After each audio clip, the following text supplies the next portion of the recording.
Let's say you have an idea for a new product or process, but before you go too far in developing that idea, you need to deal with this, the patents in the relevant technology space. You need to find the landmines and opportunities, but the problem is every single patent reads like a Russian novel. So, in comes a lawyer to perform a freedom to operate study. So he looks at your design, then he starts reading the patents. Now maybe a few weeks later, when he's made his way down to about here, there's a design change. Because there's a new design to clear, he has to start over. He puts the patents he's read back on the stack and starts reading again. And this process repeats itself with each iteration of the design.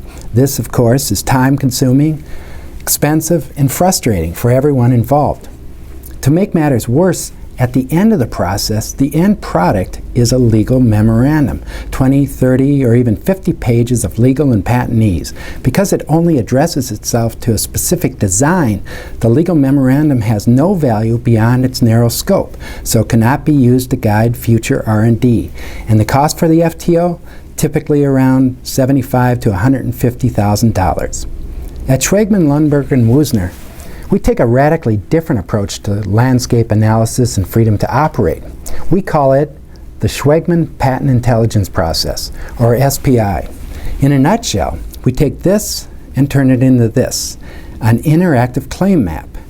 Instead of handing you a legal memorandum, we provide your staff with a tool, an interactive claim map that can be used from the outset of a project to test various design scenarios.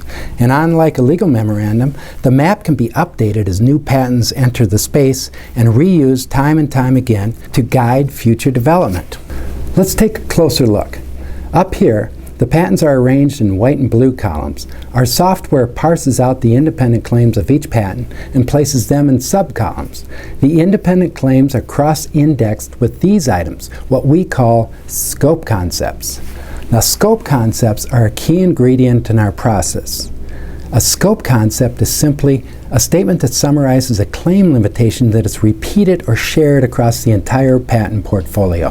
For example, this scope concept, providing a slot antenna. This limitation appears in 29 claims, or 79% of the claims of this portfolio. As we move across the page, we find the location of this limitation in the portfolio by spotting the dark blue boxes in the row which correspond to the relevant claims. In this example, 29 claim limitations are reduced to a single scope concept. This reduces verbal clutter and redundancies and makes the portfolio easily accessible to everyone, including lawyers and non-lawyers. Now all stakeholders, the technical staff, the lawyers, the product managers, can all be on the same page. To test a design or perform an FTO, you simply ask a yes/no question of each scope concept.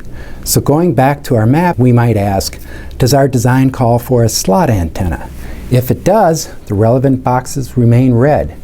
Going to the next scope concept, if the answer is no, the map lights up green and you can watch as the claims containing this scope concept are cleared. Because there's no retracing of steps or starting over, the clearance process goes much faster, and as several clients have reported to us, this interactive feature actually makes the whole process kind of fun in a weird sort of way. But the big payoff is cost. Remember the price tag of a traditional FTO? SPI brings that down to $20,000 to $50,000 depending on the size of the study. In addition to landscape analysis and freedom to operate, the SPI claim maps can be used to study your own portfolio and the portfolios of competitors. So that's a quick overview of how we help you to develop your ideas faster and more cost effectively.